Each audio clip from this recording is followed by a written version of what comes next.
Vishnu ശാലിനിയുടെ latest എപ്പിസോഡിൽ David പിന്നീട് എല്ലാം പറഞ്ഞതുപോലെ എന്നൊക്കെ പറഞ്ഞിട്ട് പിന്നീട് കാണാം എന്ന് പറഞ്ഞിട്ട് വണ്ടി എടുത്ത് പോകുന്നുണ്ട്. അന്നേരം ആ പോക്ക് കണ്ടിട്ട് ഉപേന്ദ്രന് ആകപ്പാടെ സന്തോഷമുണ്ട്. ഉശിരുള്ളവനാണ്, വാക്കുകൾക്ക് ഉരുക്കിൻ്റെ കരുത്തുമുണ്ട്, ഇവൻ അവൻ്റെ ഉയിരെടുക്കും എന്നിങ്ങനെ ആകെ സന്തോഷിച്ച് ഉപേന്ദ്രൻ നിന്ന് പറയുന്നുണ്ട്.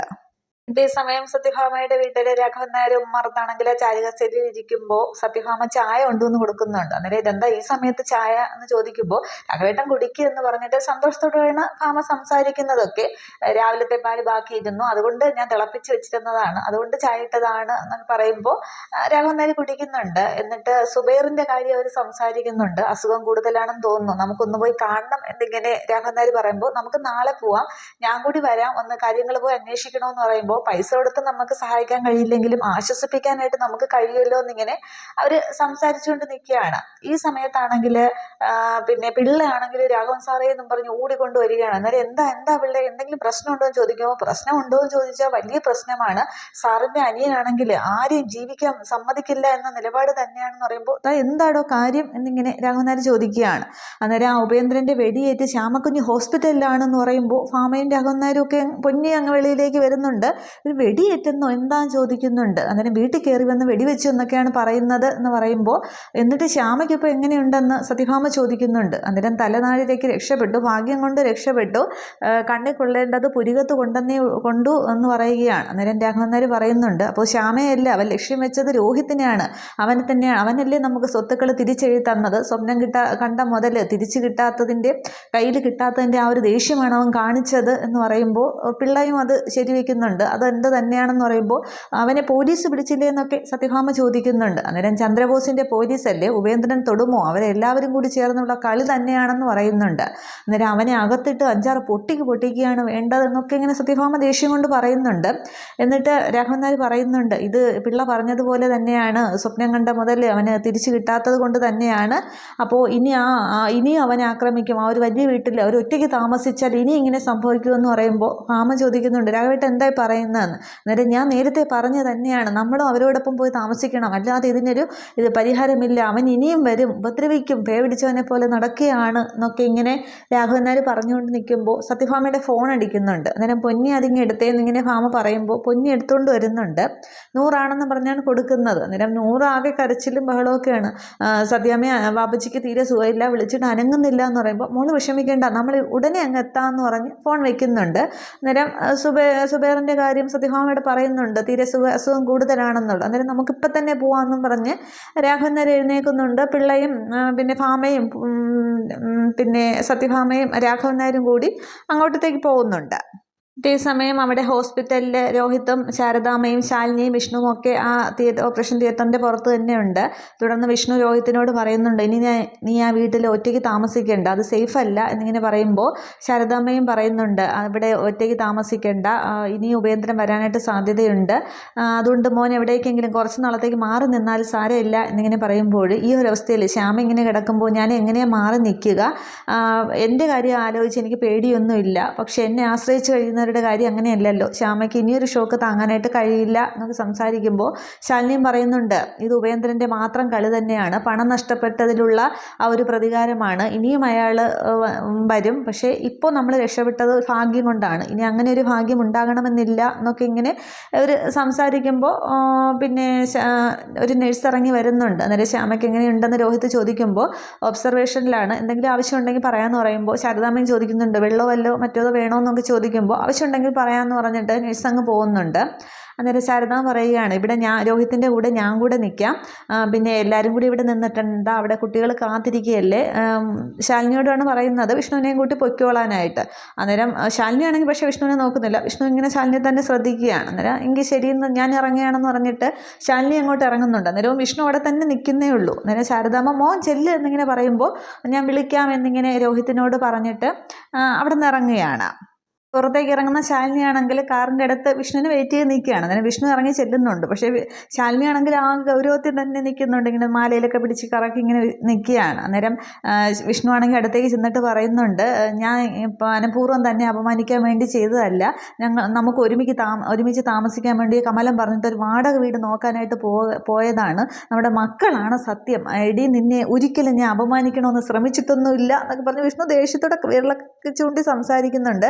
താൻ എപ്പോഴും തലയുയർത്തി നിൽക്കണമെന്നേ ഞാൻ ആഗ്രഹിച്ചിട്ടുള്ളൂ, മനസ്സിലാക്കുന്നെങ്കിൽ മനസ്സിലാക്കുക, ഇതിൽ കൂടുതലൊന്നും എനിക്ക് പറയാനൊന്നും കഴിയില്ല എന്ന് പറഞ്ഞ് ഇങ്ങനെ വിഷ്ണു ആകെ ബഹളമാണ്. അന്നേരം ശാലിനി പക്ഷേ ഈ വിഷ്ണുവിൻ്റെ ദേഷ്യം ഇങ്ങനെ നോക്കി ചിരിച്ച് കാണുകയാണ്. പക്ഷേ വിഷ്ണു അത് കാണുന്നില്ല. വിഷ്ണു അങ്ങോട്ടും ഇങ്ങോട്ടും നോക്കുമ്പോൾ ശാലിനി വിഷ്ണുവിനെ തന്നെ ഇങ്ങനെ ശ്രദ്ധിക്കുകയാണ്. അന്നേരമാണെങ്കിൽ ശാലിനി ഒന്നും പറയാതെ അങ്ങ് കാറിനകത്തേക്ക് കയറുന്നുണ്ട്. അന്നേരം വിഷ്ണു ആദ്യം ശ്രദ്ധിക്കുന്നില്ല. അന്നേരം ഇതിൽ കൂടുതൽ എങ്ങനെ പറയാനാണ്, മനസ്സിലാക്കുന്നത് മനസ്സിലാകട്ടെ എന്നും പറഞ്ഞ് വിഷ്ണു ആകെ ദേഷ്യത്തിൽ നിൽക്കുകയാണ്. തുടർന്ന് വിഷ്ണു ഇങ്ങനെ പെട്ടെന്ന് കാറിലേക്ക് നോക്കുമ്പോൾ ഫ്രണ്ട് സീറ്റിൽ തന്നെ ശാലിനി ഇരിക്കുന്നുണ്ട്, ഡ്രൈവർ സീറ്റിൻ്റെ അപ്പുറത്ത്. അപ്പോൾ വിഷ്ണുവിന് ചിരി വരികയാണ്. അപ്പോൾ ഫ്രണ്ട് സീറ്റിലാണല്ലോ കയറിയിരിക്കുന്നത്, അപ്പോൾ കാര്യം മനസ്സിലായി എന്ന് പറയുമ്പോൾ ശാലിനി ഇങ്ങനെ നീട്ടി ഹോണടിക്കുകയാണ്. എന്നിട്ട് വിഷ്ണുവിന് ചിരി വരുന്നുണ്ട്. വിഷ്ണു ആണെങ്കിൽ അതൊക്കെ ചുറ്റുമൊക്കെ നോക്കിയിട്ട് അത്രയും നേരം ദേഷ്യപ്പെട്ടപ്പോൾ ആൾക്കാരൊക്കെ ശ്രദ്ധിക്കുന്നുണ്ടായിരുന്നു. പക്ഷേ വിഷ്ണു എന്നിട്ട് ഡ്രൈവർ സീറ്റിലേക്ക് കയറുന്നുണ്ട്. എന്നിട്ട് ശാലിനി ഇങ്ങനെ നോക്കുകയാണ്. എന്നിട്ട് ശാലിനി ചിരിക്കുന്നുണ്ട്. എന്നിട്ട് വിഷ്ണുവിനും ചിരി വരികയാണ്. എന്നിട്ട് പോവാം എന്ന് ചോദിക്കുകയാണ്. എന്നിട്ട് ശാലിനി ഇങ്ങനെ തലകെറുക്കുമ്പോൾ വിഷ്ണു ഇങ്ങനെ കണ്ടച്ച് കാണിക്കുന്നുണ്ട്. എന്നിട്ട് അവർ വണ്ടി എടുത്ത് പോകുന്നുണ്ട്. ഇതേസമയം സത്യഭാമയും രാഘവൻ നായരും പിള്ളയും കൂടി ഒരു ഓട്ടോയിൽ നൂറിന്റെ വീട്ടിലേക്ക് എത്തുന്നുണ്ട്. അന്നേരം അകത്തേക്ക് ചെല്ലുമ്പോൾ നൂറാണെങ്കിൽ സുബൈറിനോട് ചോദിക്കുന്നുണ്ട്, എന്താ പാപ്പച്ചി നമുക്ക് ഹോസ്പിറ്റലിൽ പോകാൻ, നെഞ്ചുവേദനയാണോ എന്നൊക്കെ ചോദിച്ചുകൊണ്ടിരിക്കുകയാണ്. പക്ഷെ സുബൈറിന് ഒരക്ഷരം പോലും സംസാരിക്കാനായിട്ട് ആകെ ഒരു മരണവെപ്രാളം തന്നെയാണ്. അന്നേരം അടുത്തേക്ക് സത്യഭാമയും ചെല്ലുന്നുണ്ട്, എന്താ മോളെയും ചോദിക്കുന്നുണ്ട്. അന്നേരം ഇതാകെ പ്രശ്നമാണല്ലോ എന്നിങ്ങനെ പിള്ളയും കണ്ടിട്ട് പറയുന്നുണ്ട്. അന്നേരം മോളിത്തിരി വെള്ളം കൊടുത്തേന്നിങ്ങനെ ഭാമ പറയുമ്പോൾ ഞാൻ ഗ്ലാസ്സിൽ പിടിച്ച് കൊടുത്തതാണ്, പക്ഷെ ഇറക്കാനായിട്ട് കഴിയുന്നില്ല. നൂറൻ കരച്ചിലാണ്. അന്നേരം മോള് കുറച്ച് കൊടുത്തേ, കൈ ഇടിച്ച് വിരലിൽ മുക്കി കൊടുത്താൽ മതി, വായിലേക്ക് വെച്ച് കൊടുത്താൽ എന്ന് പറയുമ്പോൾ ഗ്ലാസ് ഇങ്ങനെ ഭാമ പിടിച്ചു കൊടുക്കുമ്പോൾ കയ്യിൽ ഇങ്ങനെ വിരലിൽ വെള്ളം എടുത്തുകൊണ്ട് സുബൈറിൻ്റെ വായിലേക്ക് ഇങ്ങനെ വെച്ച് കൊടുക്കുന്നുണ്ട്. ഒന്നുകൂടി കൊടുക്കുന്ന 1-2 പ്രാവശ്യം കൊടുക്കുന്നുണ്ട്. അവസാനമായിട്ട് ഒരു വെള്ളം കൊടുക്കുന്നത് പോലെ ആ ഒരു സീൻ തന്നെയാണ് കാണിക്കുന്നത്. അന്നേരം സുബൈറിന് അന്നേരം കുറച്ച് ശ്വാസം നേരെ കിട്ടുന്നുണ്ട്. അന്നേരം എന്തോ പറയാനുണ്ട്. അന്നേരം നൂറിൻ്റെ കൈ ആദ്യം പിടിക്കുന്നുണ്ട്. എന്നിട്ട് സത്യഭാമയുടെ കയ്യിലേക്ക് ഇങ്ങനെ കൊണ്ടുപോവുകയാണ്. എന്നിട്ട് കയ്യിലേക്ക് വെച്ച് കൊടുക്കുന്നുണ്ട്. അന്നേരം എന്തോ പറയാനുണ്ടല്ലോ, എന്താണെങ്കിലും പറഞ്ഞോളൂ എന്നിങ്ങനെ ഭാമ പറയുമ്പോൾ ഞങ്ങൾ കൂടെയുണ്ട് സുബൈറെ, പറഞ്ഞോളൂ എന്നിങ്ങനെ രാഘവൻ നായരും പറയുകയാണ്. അന്നേരം എൻ്റെ മോള് നിങ്ങളെ ഏൽപ്പിക്കുകയാണ്, അവളെ നോക്കിക്കൊള്ളണേ എന്നിങ്ങനെ ഒരുവിധം പറഞ്ഞൊപ്പിച്ചിട്ട് അങ്ങ് സുബൈറ് മരണത്തിന് കീഴടങ്ങുകയാണ്. അന്നേരം അത് കണ്ട് അവരിങ്ങനെ ആകെ അന്തം വിട്ട് നിൽക്കുന്നുണ്ട്. സത്യഭാമ ഇങ്ങനെ തൊഴുത് നിൽക്കുകയാണ്. നൂറാണെങ്കിൽ ആകെ കരച്ചിലാണ്, അപ്പച്ചി എന്നെ ഒറ്റയ്ക്കാക്കിയിട്ട് പോയല്ലോ എന്നും പറഞ്ഞ് അലമുറയിട്ട് നൂറ് കരയുകയാണ്. ആ ഒരു സങ്കടം കണ്ടിട്ട് രാഘവൻ നായർക്കും പിന്നെ പിള്ളയ്ക്കും ഭാമയ്ക്കും ഒന്നും അത് ആശ്വസിപ്പിക്കാൻ പോലും കഴിയുന്നില്ല. നൂറ് അത്രയ്ക്ക് ആ ഒരു അപ്പച്ചി പോയ വിഷമത്തിൽ അലമുറയിട്ട് കരയുകയാണ്. അന്നേരം സുബൈർ അവിടെ മരണപ്പെടുകയാണ്. അതേസമയം രാത്രി ആണ് സമയം. കമലിനാണെങ്കിൽ ജയശ്രീയുടെ വീട്ടിലേക്ക് വരുന്നുണ്ട്, ഓട്ടോയിലെത്തുകയാണ്. അന്നേരം നോക്കുമ്പോൾ വാതിലിങ്ങനെ അടച്ചിരിക്കുന്നു, പക്ഷേ ലൈറ്റ് വെട്ടമൊക്കെ ഉണ്ട്. അന്നേരം ഉറങ്ങിക്കാണും അവരെല്ലാവരും എന്ന് വിചാരിച്ചുകൊണ്ട് നീട്ടി ഹോണടിക്കുകയാണ്. ഓട്ടോയിൽ നീട്ടി ഹോണടിക്കുമ്പോൾ ജയശ്രീ തന്നെ വന്ന് വാതിൽ തുറക്കുന്നുണ്ട്. അന്നേരം ഇതെന്താ ഈ അസമയത്ത് എന്ന് പറയുമ്പോൾ, അതെ ക്ഷമിക്കണം, ബുദ്ധിമുട്ടിച്ചാൽ ക്ഷമിക്കണം, ഒരു കാര്യം പറയാനുണ്ടായിരുന്നു എന്ന് പറയുമ്പോൾ കമലിനിങ്ങനെ പറയുമ്പോൾ ജയശ്രീ ഇങ്ങനെ ശ്രദ്ധിക്കുന്നുണ്ട്. പിന്നെ പക്ഷെ ബഹളമൊന്നും ഉണ്ടാക്കല്ലേ, വീട്ടുകാരെ വിളിച്ച് ബഹളമൊന്നും ഉണ്ടാക്കല്ലേ, അപ്പോഴെനിക്ക് പറയാനായിട്ട് സാധിച്ചില്ല എന്ന് പറയുമ്പോൾ ജയശ്രീ ഇങ്ങനെ കമലിനെ തന്നെ ശ്രദ്ധിക്കുകയാണ്. അന്നേരം ജയശ്രീ വിചാരിക്കുന്നുണ്ട് തന്നെ ഇഷ്ടമാണെന്ന്, അങ്ങനെ എന്തോ പറയാനായിട്ട് വരികയാണെന്നുള്ളത്. അന്നേരം അത് തന്നെ എന്നിങ്ങനെ ജയശ്രീ മനസ്സിൽ കരുതുകയാണ്. അന്നേരം താൻ പിന്നെ വന്ന കാര്യം പറഞ്ഞിട്ടല്ലേ അത് ബുദ്ധിമുട്ടാണോ ഇല്ലയോ എന്നൊക്കെ നോക്കുന്നത് എന്ന് പറയുമ്പോൾ, തല വെട്ടിക്കൊണ്ടുപോണ കേസൊന്നും അല്ലല്ലോ, താൻ എന്നിങ്ങനെ പറയുമ്പോൾ പെട്ടെന്ന് കമലൻ ചോദിക്കുകയാണ്. കമലിങ്ങനെ ജയശ്രീയെ തന്നെ ശ്രദ്ധിക്കുകയൊക്കെ ചെയ്യുന്നുണ്ട്. പക്ഷെ പെട്ടെന്ന് കമലിനങ്ങ് ചോദിക്കുകയാണ്, അതെ ഈ രാത്രിയിൽ വാടകക്കാർ വന്ന വീടൊന്ന് തുറന്ന് കാണിക്കാൻ പറ്റുമെന്ന് ചോദിക്കുമ്പോൾ എന്താ എന്നിങ്ങനെ ജയശ്രീ പെട്ടെന്ന് ചോദിക്കുകയാണ്. അന്നേരം അല്ല, അവർക്ക് ഇപ്പോഴാണ് സമയം കിട്ടിയത്, അവർ വന്ന വീട് കാണിക്കാൻ പറ്റുമോ എന്ന് ചോദിക്കുകയാണ്. അന്നേരം അതിനാണോ താൻ ഇത്രയും ബിൽഡപ്പൊക്കെ കൊടുത്തത് എന്നിങ്ങനെ ജയശ്രീ തിരിച്ചും ചോദിക്കുന്നുണ്ട്. അന്നേരം ഒരു അമ്മ ഇറങ്ങി വരുന്നുണ്ട്, ജയശ്രീയുടെ അമ്മ ഇറങ്ങി വരുന്നുണ്ട്. അന്നേരം എന്താ ചോദിക്കുമ്പോൾ, അല്ല അവർ വാടകക്കാർ വരുന്നുണ്ട് വീട് കാണിക്കുകയാണെന്ന് പറയുമ്പോൾ ഈ രാത്രിയിലാണ് വരുന്നത്, അവർക്ക് കണ്ണും പകലും ഒന്നും ഇല്ലേ എന്ന് ചോദിക്കുകയാണ്. പകൽ വന്നാലല്ലേ ഇതൊക്കെ കാണത്തുള്ളൂ എന്ന് ചോദിക്കുകയാണ്. അന്നേരം പകലേ കളക്ടറാണ്, അവരിറങ്ങുന്ന സമയം ഈ ഒരു സമയമാണ്, അതുകൊണ്ട് അതിപ്പോഴേ സമയമുള്ളൂ എന്ന് പറയുമ്പോൾ ജയശ്രീ പറയുന്നുണ്ട് വിഷ്ണുവേട്ടനും ശാലിനി ചേച്ചിയാണ്. ശാലിനി ചേച്ചി കണ്ട് വന്ന് വീട് ഇഷ്ടപ്പെട്ടാൽ വാടക കാര്യത്തിൽ തീരുമാനം ഉണ്ടാവും എന്ന് പറയുമ്പോൾ ഈ ജയശ്രീയുടെ അച്ഛൻ ഇങ്ങനെ പതുക്കെ അവിടെ നിന്ന് ഇറങ്ങി വരുന്നുണ്ട്. അന്നേരം അച്ഛൻ എന്തിനാ ഈ ഇരുട്ടത്ത് തപ്പിത്തടഞ്ഞ് വന്നത്, അവിടെ എങ്ങാനും വീഴുമെന്ന് പറയുമ്പോൾ പിന്നെ എനിക്ക് കഴിക്കാൻ എന്തെങ്കിലും അത് മരുന്ന് കഴിക്കാനുള്ളതാണെന്ന് പറയുമ്പോൾ വാടകക്കാർ ഇപ്പോൾ വരും, അവർ വന്ന് വീട് കണ്ടിട്ട് പിന്നെ തരാമെന്ന് ജയശ്രീയുടെ അമ്മ പറയുന്നുണ്ട്. അന്നേരം വാടകയൊക്കെ കുറച്ച് കൂട്ടി പറയാം, അപ്പോൾ കളക്ടർ ആകുമ്പോൾ ഒരു വാക്ക് തിറക്കമൊന്നും ഉണ്ടായില്ല എന്നൊക്കെ ജയശ്രീയുടെ അമ്മ ഇങ്ങനെ പറയുന്നുണ്ട്. അന്നേരം അവരിപ്പോഴെങ്ങാനും വരുമെന്നൊക്കെ ചോദിക്കുകയാണ്. അവരെത്തി എന്ന് പറയുമ്പോൾ വിഷ്ണുവും ശാലിനിയും കൂടി കാറിലെത്തുന്നുണ്ട്. അന്നേരം വണ്ടി കണ്ടിട്ട് അതേ ശരിക്കും എത്തിയല്ലോ നീനെ കമലം പറയുന്നുണ്ട്. അന്നേരം അവർ നോക്കി നിൽക്കുകയാണ്. അന്നേരം വിഷ്ണു ആദ്യമേ കാറിൽ നിന്ന് ഇറങ്ങുമ്പോൾ കമലിനെ കണ്ടിട്ട് ഇങ്ങനെ കള്ളച്ചിരിയോടെ നോക്കുന്നുണ്ട്. ശാലിനി ഇറങ്ങുന്നുണ്ട്. അന്നേരം ഇതാണോ വീട് എന്നിങ്ങനെ ശാലിനി ചോദിക്കുകയാണ്. അന്നേരം വിഷ്ണു പറയുന്നുണ്ട് പുറമേ നിന്ന് നോക്കുമ്പോൾ ചെറുതാണെങ്കിലും അകത്തുനിന്ന് പുറത്തേക്ക് നോക്കുമ്പോൾ വിശാലമായതാണെന്ന് പറയുമ്പോൾ അങ്ങനെയല്ല, അകത്ത് കയറിയാൽ വിശാലമായ മുറികളാണെന്നൊക്കെ പറയുന്നുണ്ട്. പറഞ്ഞു കൊടുക്കട കമല എന്ന് പറയുകയാണ്. അന്നേരം ഏട്ടത്തിയമ്മ കയറി നോക്ക്, കണ്ടാൽ ഞെട്ടും എന്നിങ്ങനെ കമലം പറയുമ്പോൾ കമലിനെ ഇങ്ങനെ ശാലിനിയും വിഷ്ണുവും ശ്രദ്ധിച്ച് നിൽക്കുകയാണ്. എന്നിട്ട് പറയുന്നുണ്ട് അതെന്താ ഇതിനകത്ത് വല്ല പ്രേതബാധയുണ്ടോ എന്നിങ്ങനെ ശാലിനി ചോദിക്കുകയാണ്. അന്നേരം കമലം പെട്ടെന്നൊന്ന് അന്തിച്ചിട്ട് പക്ഷേ ജയശ്രീ നോക്കിയിട്ട് പറയുന്നുണ്ട് പ്രേതബാധയോ അതൊന്നും ഈ ഭാഗത്തേക്ക് അടുക്കാനായിട്ട് സാധ്യതയില്ല, അതിനേക്കാൾ വലിയ ബാധ ഇങ്ങനെ ഇവിടെ ഓടി നടക്കുകയല്ലേ എന്നിങ്ങനെ ജയശ്രീ നോക്കി പറയുകയാണ്. ജയശ്രീക്ക് സംഭവം മനസ്സിലാവുന്നുണ്ട് കമലം കളിയാക്കുന്നതാണെന്ന്, പക്ഷേ അവർ തങ്ങളിൽ നോക്കുന്നില്ല. അതിനുശേഷമാണെങ്കിൽ എന്തായാലും ഞാൻ വീടൊന്ന് കയറി നോക്കട്ടെ, ഇഷ്ടപ്പെട്ടില്ലെങ്കിൽ നോ പറയും എന്നിങ്ങനെ പറഞ്ഞ് ശാലിനി അങ്ങ് അകത്തേക്ക് കയറുകയാണ്. അന്നേരം ജയശ്രീയുടെ അമ്മയും കയറുന്നുണ്ട്. അന്നേരം ആശാൻ എന്താ കയറുന്നില്ലേ എന്നിങ്ങനെ വിഷ്ണുവിന് ചോദിക്കുമ്പോൾ വിഷ്ണു ഇങ്ങനെ രൂക്ഷമായിട്ട് നോക്കുകയാണ്. അന്നേരം കമൽ ഇങ്ങനെ ചിരിക്കുന്നുണ്ട്. എന്ന് വിഷ്ണുവും പറയാവുന്നുണ്ട്. അന്നേരം കമലിനാണെങ്കിൽ ജയശ്രീയോട് പറയുന്നുണ്ട് അതെ ഏട്ടത്തിയമ്മയ്ക്ക് ഇഷ്ടപ്പെട്ടാലേ എടുക്കുകയുള്ളൂ, ഞാൻ എങ്ങനെയെങ്കിലും പറഞ്ഞ് സമ്മതിപ്പിക്കാം എന്നിങ്ങനെ കമലം പറയുമ്പോൾ അതിനിടയിൽ പ്രശ്നമൊന്നും ഉണ്ടാക്കല്ലെന്നിങ്ങനെ ജയശ്രീയോട് പറയുകയാണ്. അന്നേരം ശരി ബ്രോക്കറെ എന്നിങ്ങനെ തിരിച്ചും ജയശ്രീ കളിയാക്കുകയാണ്. അന്നേരം കമലൻ ഇനി അങ്ങനെ വിളിക്കാവൂ എന്നിങ്ങനെ പറയുമ്പോൾ ആയിക്കോട്ടെ എന്ന് പറഞ്ഞിട്ട് ജയശ്രീയും കയറുന്നുണ്ട്. പിന്നാലെ കമലിനും കയറുകയാണ്.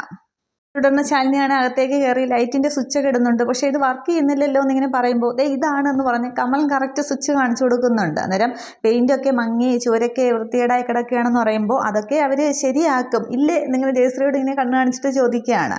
അതൊന്ന് ഒരു അഡ്വാൻസ് കൊടുക്കുമല്ലോ, അപ്പോൾ അവർ മെയിൻ്റെനൻസ് പണിയൊക്കെ ശരിയാക്കി തരുമെന്ന് പറയുകയാണ്. അന്നേരം അഡ്വാൻസ് ഉണ്ടോ എന്ന് ചോദിക്കുമ്പോൾ അത് വേണമല്ലോ എന്ന് പറയുകയാണ്. അന്നേരം എത്രയാണ് പ്രതീക്ഷിക്കുന്നതെന്ന് ചോദിക്കുമ്പോൾ ജയശ്രീയുടെ അമ്മ പറയുന്നുണ്ട് 30,000 എന്ന് പറയുകയാണ്. അന്നേരം പെട്ടെന്ന് ശാലിനി 25,000 ആണെങ്കിൽ നമുക്ക് നോക്കാം എന്ന് പറയുകയാണ്. തുടർന്ന് വിഷ്ണു ആണെങ്കിൽ അടുക്കള ആ ഭാഗത്തല്ലേ കമല എന്ന് പറഞ്ഞിട്ട് വിഷ്ണുവും ശാലിനിയും ജയശ്രീയുടെ അമ്മയും കൂടി അടുക്കളയൊക്കെ കാണാനായിട്ട് പോകുന്നുണ്ട്. അന്നേരം കമല ഇങ്ങനെ കോട്ടുവായിടുകയാണ്. അന്നേരം എന്താ ഉറക്കം വരുന്നോ എന്നിങ്ങനെ ജയശ്രീ ചോദിക്കുമ്പോൾ കട്ടിൽ വല്ലതും സംഘടിപ്പിക്കാനാണോ എന്നിങ്ങനെ കമലൻ ചോദിക്കുകയാണ്. അന്നേരം എന്നെ കൊണ്ട് കൂടുതലൊന്നും പറയിപ്പിക്കരുത്, ഇത് വല്ലതും നടക്കും, ഉറക്കം കളഞ്ഞത് വെറുതെ ആകുമോ എന്ന് ചോദിക്കുകയാണ്. അന്നേരം അതൊക്കെ നടക്കും, ഞാനെല്ലാം ശരിയാക്കി തരും, കമലിനല്ലേ പറയുന്നതെന്ന് പറയുന്നുണ്ട്. അന്നേരം ജയശ്രീയുടെ അമ്മ എന്ന് പറയുന്നുണ്ട് കളക്ടർ കാശിൻ്റെ കാര്യത്തിൽ ഇത്തിരി പിടുത്തമാണെന്ന് തോന്നുന്നു. അന്നേരം അതൊന്നും ഇല്ല, ഇതൊക്കെ വെറുതെ കാണിപ്പാണ് ഏട്ടത്തിയമ്മ, എനിക്കറിയാവുന്ന പോലെ നിങ്ങൾക്ക് ആർക്കും അറിയില്ല, നിങ്ങൾക്കും കിട്ടും ബോണസ് അല്ല വാടക ഇതുമൊക്കെ എനിക്കും കിട്ടും അതിലൊരു ഫീസ് എന്ന് പറയുകയാണ്.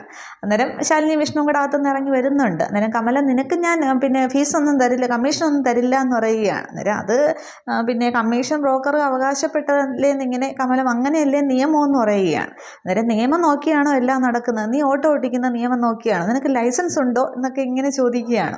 അന്നേരം കമൽ ഇങ്ങനെ ജയശ്രീയെ തന്നെ ശ്രദ്ധിക്കുന്നുണ്ട്. തുടർന്ന് ശാലിനി പറയുന്നുണ്ട് 25,000 രൂപ പിന്നെ അഡ്വാൻസും 5,000 രൂപ വാടകയുമാണെങ്കിൽ നമുക്കിത് നോക്കാം എന്നിങ്ങനെ ശാലിനി പറയുമ്പോൾ വിഷ്ണു നോക്കുന്നുണ്ട്. വിഷ്ണുവും ജയശ്രീ എല്ലാവരും ഇങ്ങനെ പരസ്പരം നോക്കുകയാണ്. അന്നേരം അവർ സമ്മതിക്കുമെന്ന് തോന്നുന്നു, ഇത്ര എപ്പിസോഡിൽ കാണിക്കുന്നുള്ളൂ. അപ്പോൾ കമലിൻ്റെ ആണെങ്കിൽ ചെറിയൊരു ഇഷ്ടം ജയശ്രീയോടും ഉണ്ട്, ജയശ്രീക്കും അതേപോലെ ഇഷ്ടമുണ്ട്. അപ്പോൾ അവരുടെ കാര്യത്തിലും വിഷ്ണുവും ശാലിനിയും കൂടി ഒരു തീരുമാനത്തിലെത്തുമായിരിക്കും. പക്ഷെ അവിടെ സുബൈർ മരിച്ചതൊന്നും ഇവിടെ വിഷ്ണു അറിയുന്നില്ല. പിന്നീടാണ് നസീർ ഭാമയോട് ദേഷ്യപ്പെടുന്നതും ഒക്കെ. അതിനുശേഷം തിരിച്ച് ചെല്ലുമ്പോഴാണെന്ന് തോന്നുന്നു സത്യഭാമ ആ ഒരു ലെറ്റർ വായിക്കുന്നത്. പിന്നീട് രോഹിത്തിനോടൊപ്പം ഭാമയും പിന്നെ രാഘവൻ നായരും ഒക്കെ അവിടേക്ക് താമസം മാറാനാണ് സാധ്യത. സത്യ കൊച്ചുമകളാണെന്നറിയുമ്പോൾ ശാലിനിയുമായിട്ടുള്ള നീരസമൊക്കെ മാറുമല്ലോ. അപ്പോൾ പിന്നെ എല്ലാ കാര്യങ്ങളും കലങ്ങി തെളിയുമായിരിക്കും. എന്താണെന്നുള്ളത് എപ്പിസോഡ് വരുമ്പോഴത്തേക്ക് നമുക്ക് നോക്കാം. Okay, thank you.